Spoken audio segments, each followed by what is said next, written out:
Hello, all. I just wanted to share some thoughts on gaming scales. Obviously, scale plays a huge role in a lot of our hobbies, model building, terrains, and scale plays a pretty big role in miniature gaming as well.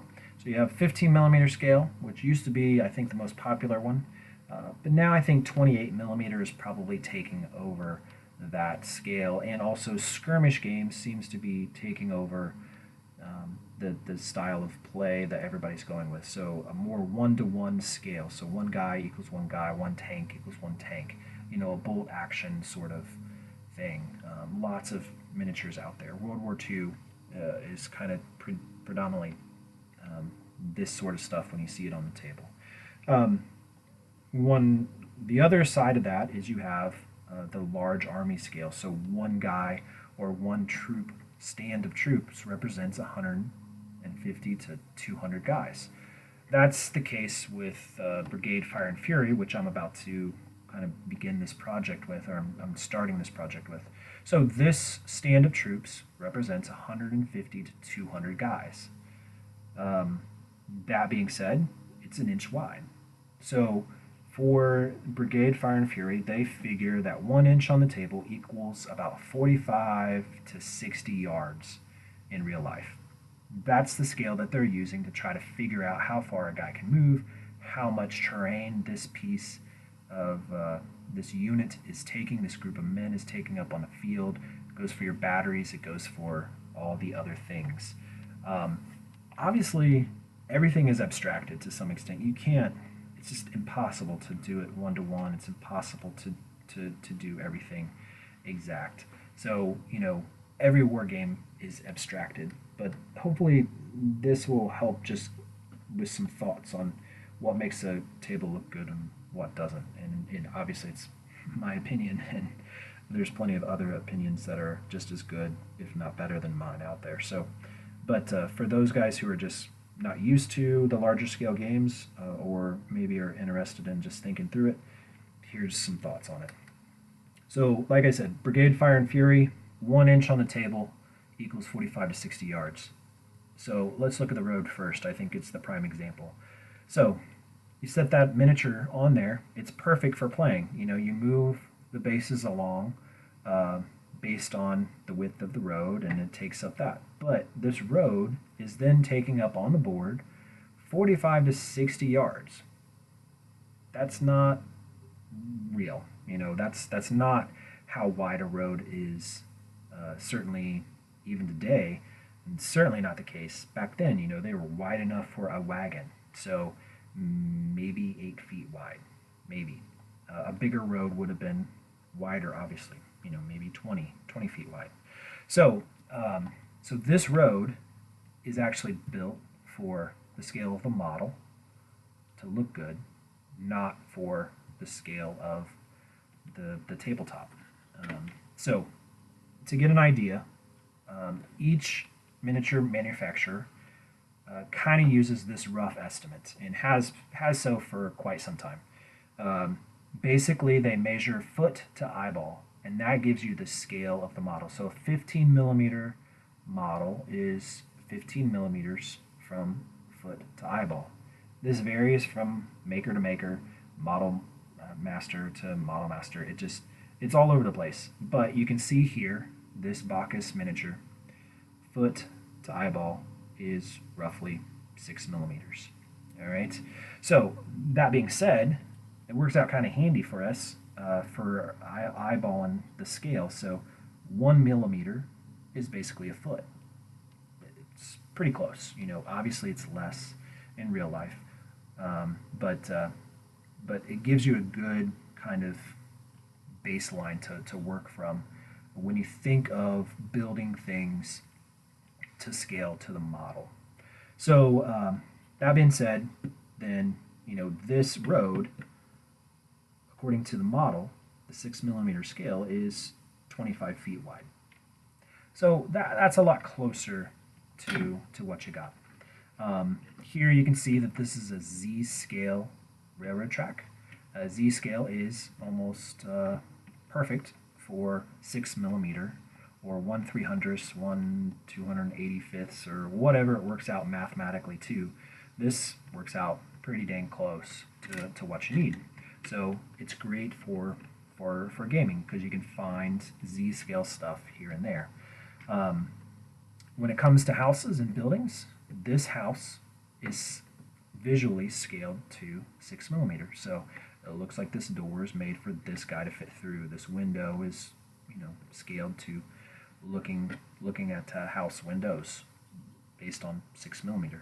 If we looked at it from a gaming, the board scale though, this house is almost 2 inches long. So, at most it would be 120 yards long, which is a pretty big house, certainly for Civil War standard time.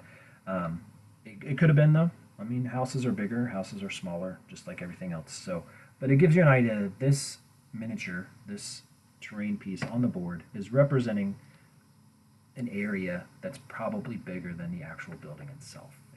It's representing, some barns here and there, some little shacks, or just things that are surrounding everybody's houses, the backyard, that sort of stuff. So gives you an idea.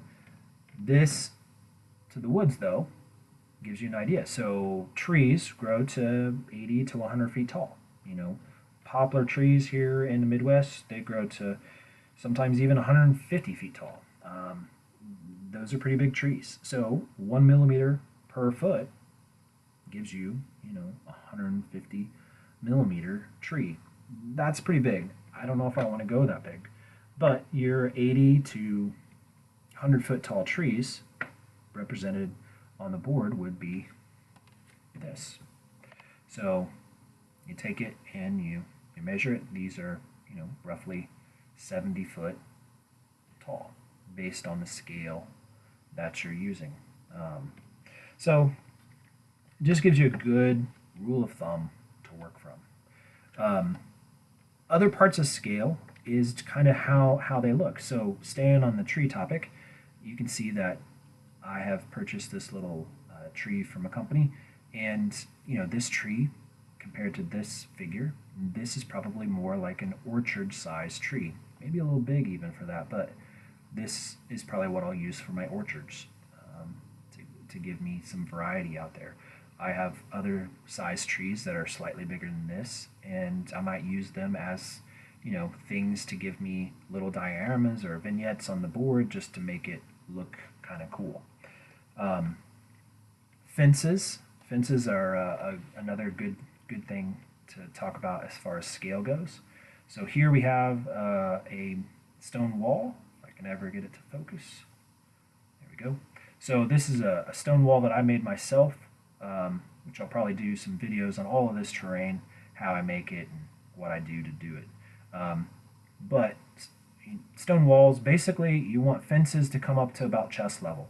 That's the rough estimate for all fences around the world. That's basically what they get made to. They can be shorter, they can be taller, obviously, but chest level is what you're looking for. So this is scaled pretty well. I actually made this for 10mm, and it was a little tiny for 10mm, but they work out pretty perfect for my 6mm stuff. So you can also tell the scale of the rocks. The rocks are pretty close. Some of them are bigger, some of them are smaller. You can imagine these guys picking up these size rocks and making a pile of them and building up this stone wall. Somewhat makes sense. This here is a stone wall from GHQ. It's for their 10mm range. Their 10mm range is kind of on the small scale of the 10mm range stuff. So this works out to be okay. Certainly tabletop, if you set it down on the table from this distance, it looks pretty good. You get up real close and it doesn't quite do it because the rocks, the stones, are a little too big for a guy to pick up. That's getting super picky, but it gives you an idea of kind of what it is. Just use your imagination, think about a guy picking up a rock that size and piling it up. I don't know where you're going to get all those big that big of rocks to pick up and throw and make a field wall. But it could happen, I guess.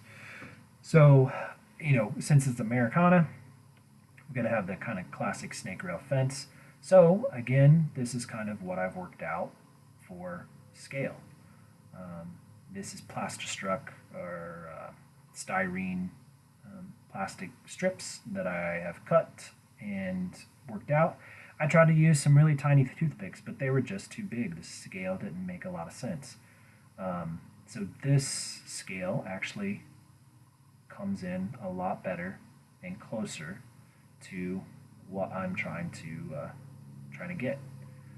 Again, about waist high, maybe a little shorter. Snake rail fences were sometimes not as tall, but it gives you an idea of scale. So that's just some quick thoughts to scale. On the table visually, you're going for stuff that looks to match this. But since it matches this, the 6mm scale, it's not going to necessarily make complete sense with the game scale. The 1 inch equals 45 to 60 yards. So there's some abstraction there. I make my terrain, match the figures, and then kind of work it out from there. One other thought, as far as spacing goes on the table itself,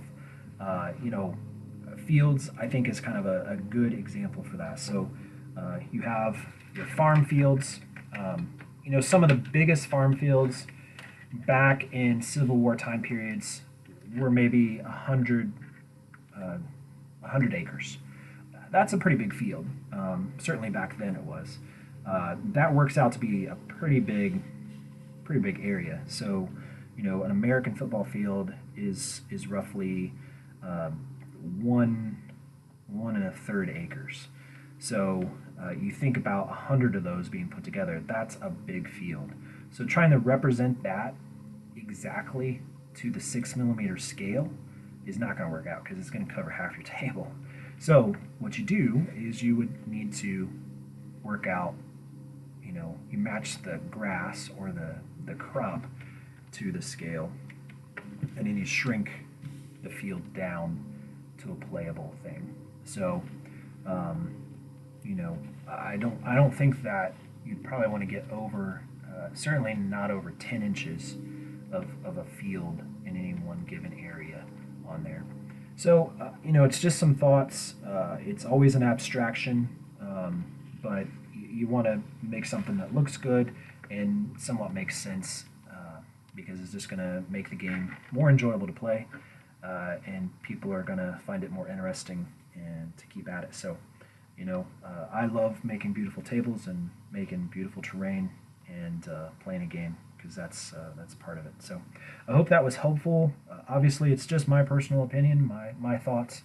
You certainly have thoughts and opinions that are just as valid, if not smarter than mine. So anyways, I just hope it was good food for thought. Thank you.